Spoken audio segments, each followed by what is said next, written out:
Hello and thanks for coming back for episode 6 of No Labels Bipartisan Beat. We'll start this week's bipartisan news highlight right here in DC, where the Protecting America's Food and Agriculture Act is on its way to the president's desk. The bill was approved in both the House and the Senate on Monday, and if signed by the president, it will greatly increase the number of agricultural specialists in the U.S. Customs and Border Patrol to protect us from food-carrying diseases. This bill is a great example of how the House can work together, particularly across committee lines here. We have Homeland Security and Agriculture folks working together, and then in the House and the Senate. And this is a critical piece of legislation in order to make sure we do everything possible to protect our food supply and our farmers and agribusinesses. The legislation would create hundreds of new jobs, allowing the Commissioner of the U.S. Customs and Border Protection to employ and supervise groups of agricultural specialists and examine arriving food. Monday was a busy day in Washington. A group of bipartisan lawmakers introduced the State and Local Cybersecurity Improvement Act to provide $400 million in grants to the Department of Homeland Security.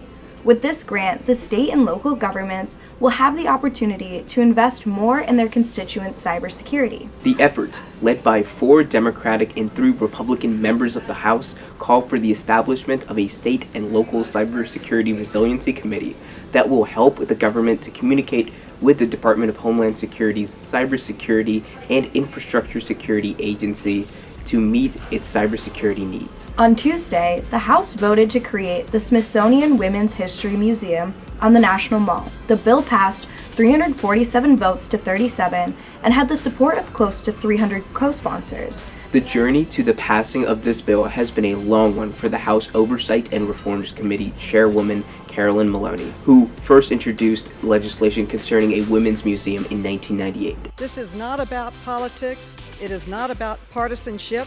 It is not a Democrat or Republican issue. It is an American issue, recognizing the contributions of our mothers, our sisters, and our daughters. Our last news story of this week's Bipartisan Beat comes from the House Ways and Means Committee, where they unanimously passed a hospice reform bill on Wednesday.